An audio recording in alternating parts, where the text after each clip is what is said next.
Hi. So today I want to talk to you about the 10 commandments of bead mosaics.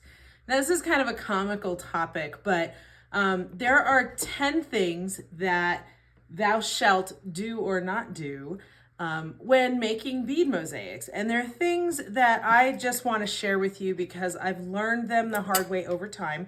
And I want to kind of save you the heartache of the experiment process that I went through. Now, I spent basically my first 3 years working with the beads in as just experimental years, and it took a lot of trial and error. I threw away a lot, and I didn't necessarily throw away a lot of projects, but if I had done them that way now, I would have thrown them away. Let's put it that way.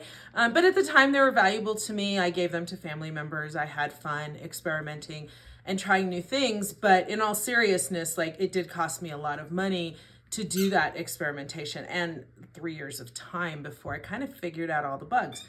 So you'll have to excuse my dog in the background with her squeaky toy. That could be commandment number 11. Thou shalt have a dog or a cat to remind you to stop working every once in a while and stop and play and have a little bit of fun, because this art form can be a bit addictive. So anyway, I want to start with number 10, and we're going to work our way to number 1.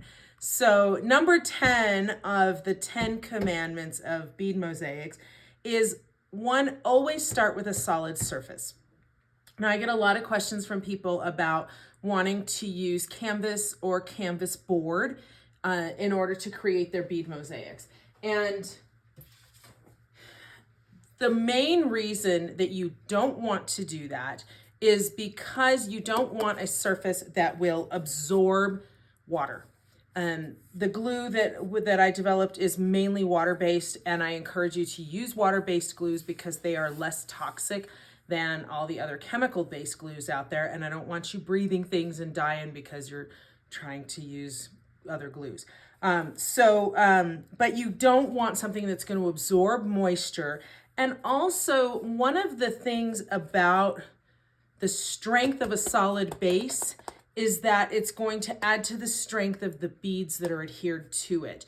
Now, if any of you have ever been to one of my shows, I have touch me signs all over the place, all over my art.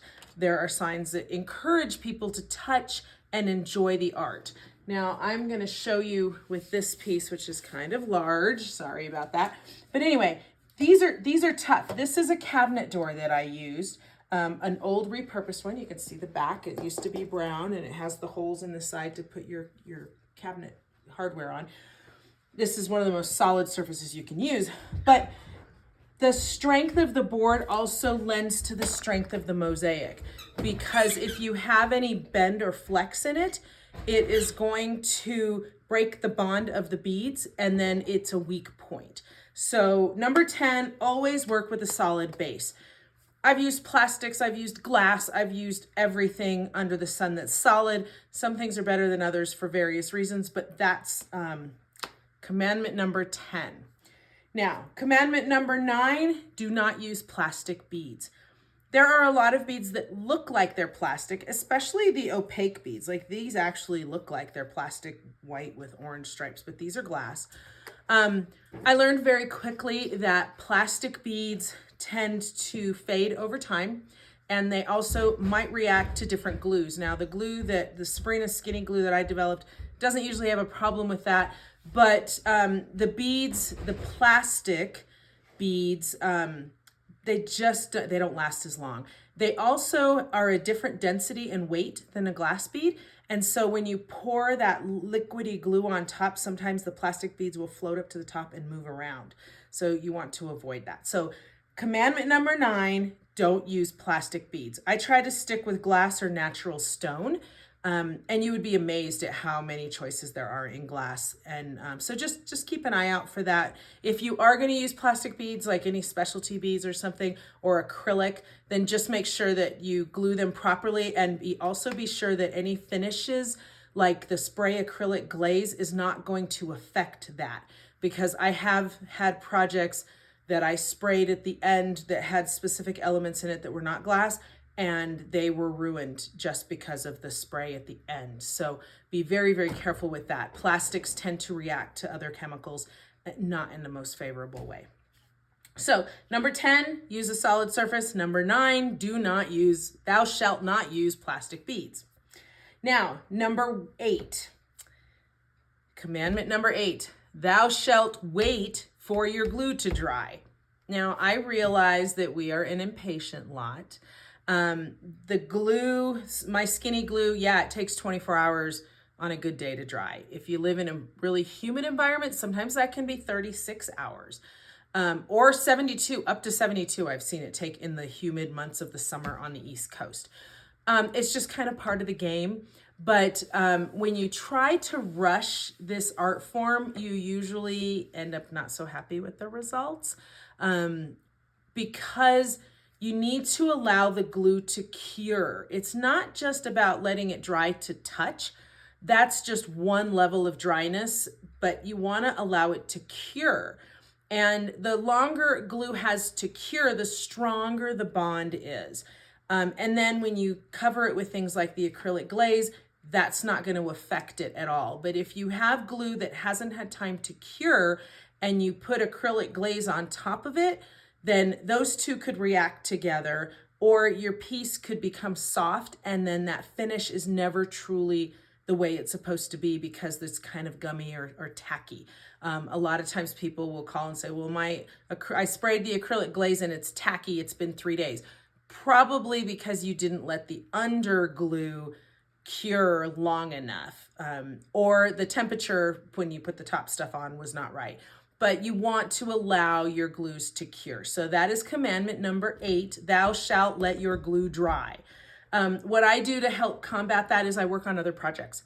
I put one aside, I let it dry while I'm working on something else. That's what being an ADHD person is all about. You're very impatient. We don't have a lot of patience. But I work on something else, and that kind of cures that. So, commandment number 7 is, thou shalt always seal your final work. Now, I just talked about that, acrylic sealers. I use a spray acrylic glaze. Now, you can use the brush-on type if you want. Some people like to use epoxy. I personally don't like epoxy. Even the best epoxy product over time, and that could be 7 or 8 years, will yellow. You don't want to use a polyurethane for the same reason. Acrylic sealers, non-yellowing acrylic glaze sealers tend to hold up over time, and I create my work to be timeless. I know that the glass is going to last, so why do I want to put something inferior over it? And people who are spending the kind of money that they're spending on my work are expecting it to last generations, and I want to give that to them. But sealing your work is going to help the glue do what it's supposed to do. It's going to keep the elements out. It's going to keep the humidity out. It's going to keep the dust from gathering in places that it shouldn't. So you want to seal your work. It's going to make it shine or not shine, because there's different finishes with that. But it is really important that you do that. It's just that final step. Now, with my mosaics, it acts as an additional layer of glue. And for me, that's important because I want people to be able to touch and interact with my work. And that's that extra layer of protection. So sealing is important. And this question has been posted on beadmosaic.com numerous times. And everybody always comes back, yes, yes, please seal your work. So it's not just me, it's other artists who have run into the same thing as well. So that is commandment number 7. Thou shalt always seal your final work. Number 6, thou shalt always consider your health when you're doing this type of art. Now, what I'm referring to with this is, as I mentioned before, it's great to have dogs because they interrupt me and they remind me that I need to live a little bit. You know, I need to stop working. I need to step outside. I need to enjoy the sunshine a little bit. Pets have a way of doing that. So they are great for your health in that respect. But also consider the types of glues that you're using. a lot of the chemicals in these glues are very toxic. And I don't want to name names. I know I've mentioned names in other videos before, but be really careful. When you're inhaling these fumes, it can affect you in life later on in ways that you don't even know. So please, please be considerate of that. Also, be considerate of your muscles. So this is a very sedentary art form, and I work standing up all day.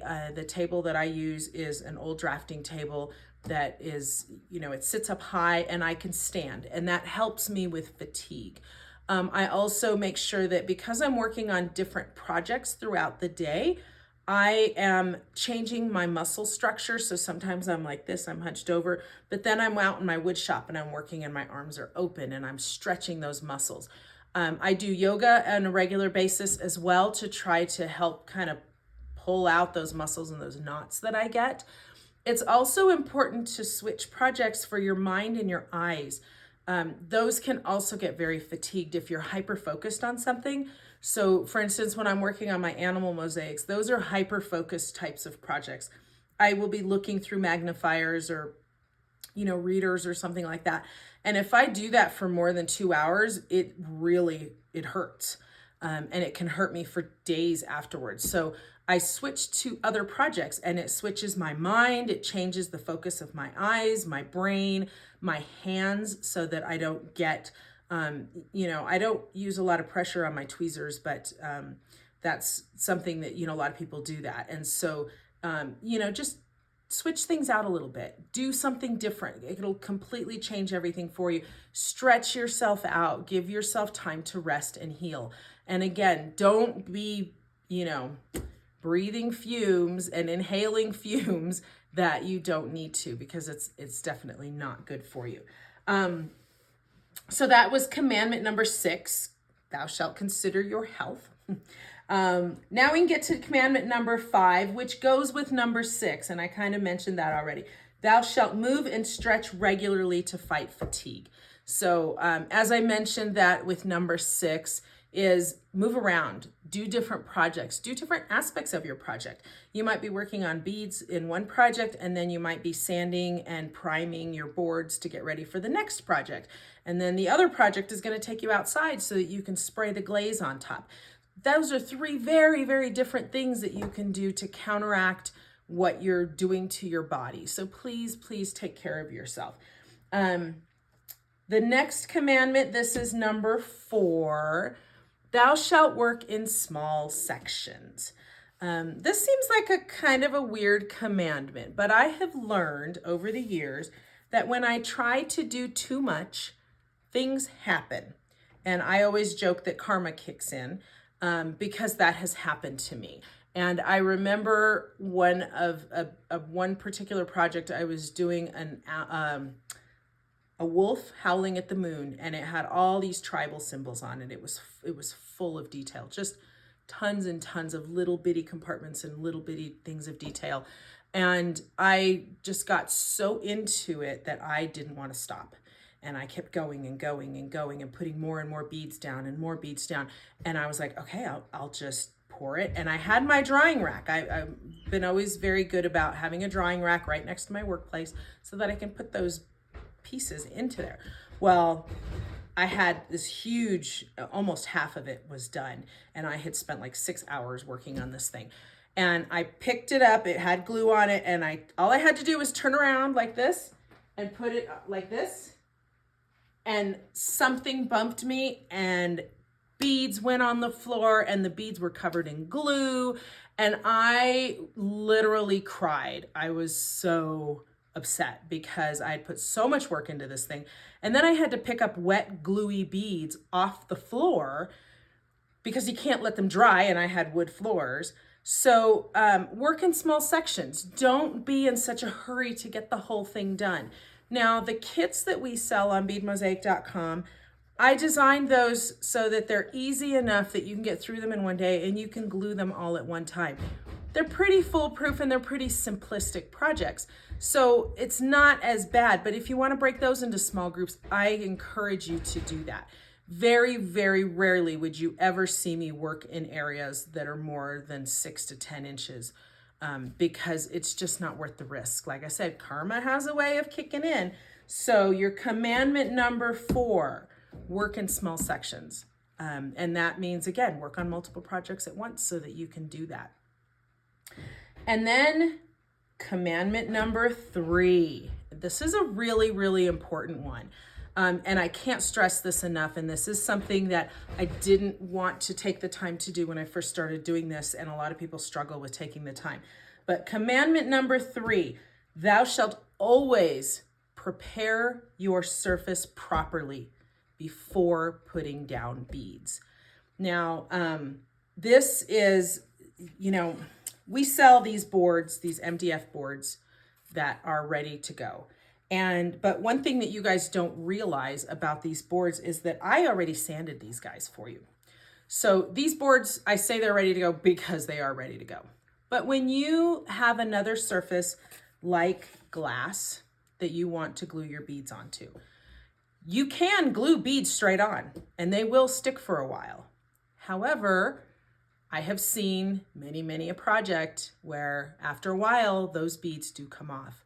Or if you were to grab a corner and get a scraper like this and pitch the corner, you could get the whole thing and you could peel it off and the whole thing would come off in one piece. Glass is great, but it needs to be prepared. I recommend etching it first. And we have, there's products called Etch All, and we sell them on beadmosaic.com that you can do that with a liquid so you're not having to sand that stuff.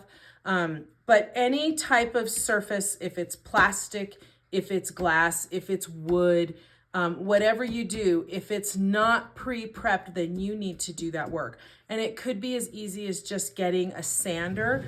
I keep this little sander that I bought at Walmart in my desk, and it's great. It fits into my hand. It's a little piece of foam, and I just scrape the top of the surface. So I'm going to go like this with the sander, and I'm going to scuff it up a little bit, and that's going to give the glue something to grab onto so that it doesn't come up. Also, if you're using paint in your pieces, as you know, I do that sometimes for specific reasons. It will it'll give the paint something to grab onto. So it's really important. Commandment number 3 is so important. Do not skimp on your prep work. You will regret it later. If you do it right in the beginning, then you won't have paint peeling up with your strips. You won't have beads coming off. You won't have things peeling off later on. I just want your projects to last a lifetime. You're putting so much of yourself into them that you should know that they're going to last. And that can only happen if you take the time to prep your surface. I know it seems like it's awful because you really want to get into it. And I used to tell my students, because I used to teach at the university, embrace the process. And that's part of the process that you need to embrace, is make sure that you do commandment number 3, thou shalt prep your surfaces properly. Okay, we're getting down to the last 2. Now, number 2, this is a big one, okay? And as you get more and more serious about doing this and people start asking you for commissions and can you do this? I want this logo made, or can you make this for my niece or whatever? It starts to not be fun anymore. So commandment number 2 is thou shalt have fun and get started. So it's important that you just start. If you don't know where to start, then buy a kit. Super easy. Everything you need is right there. Learn the basics. Then you're over the hump, and then it'll help inspire you to do your own designs and to keep going.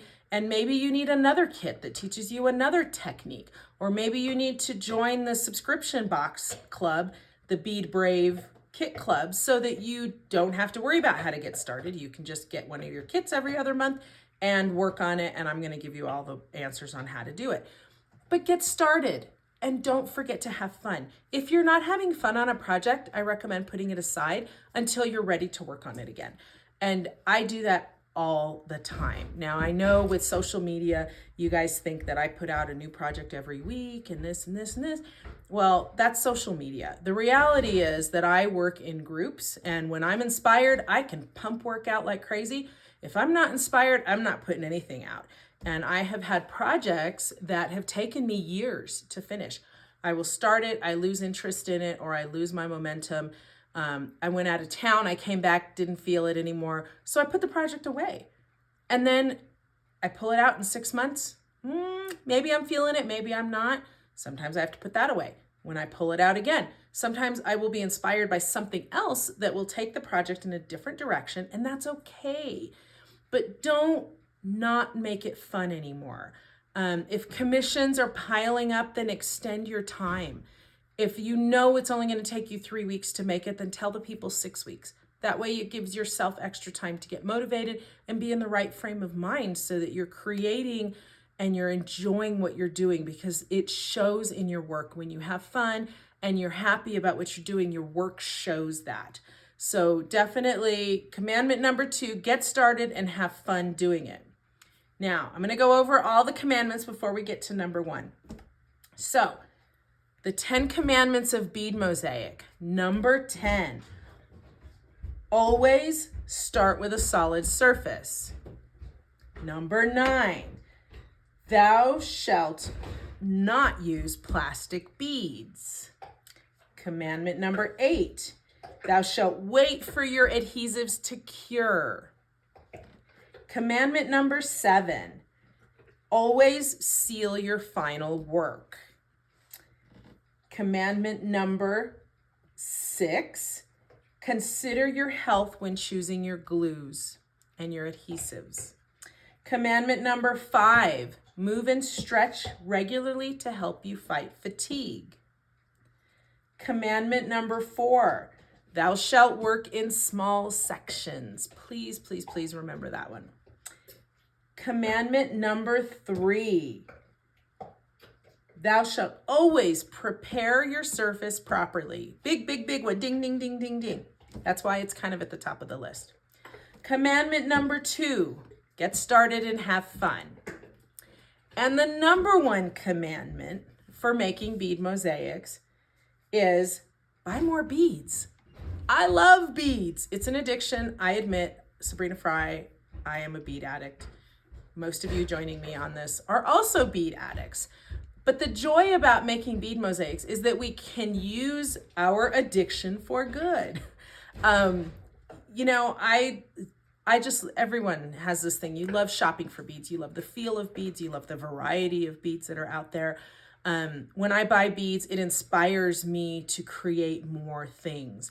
And those ideas just start to flow. So buy more beads. Enjoy yourself. Use up the ones you have too. Don't become a bead hoarder, because your kids don't want to inherit your loose beads. But what they do want to inherit is your art. And creating art is a joy, and it feels your soul. So I encourage you to use the 10 commandments to help your bead mosaic projects go much smoother and better. And I hope that you'll go to beadmosaic.com to get some inspiration, see some other artists who have done incredible bead mosaic work besides myself, and get on the Bead Mosaic Facebook group, because that's a really great way to get started and have people give you ideas and input on your work. So I hope you've enjoyed this video, and I hope you'll get started making bead mosaics. Thank you. Have a great day.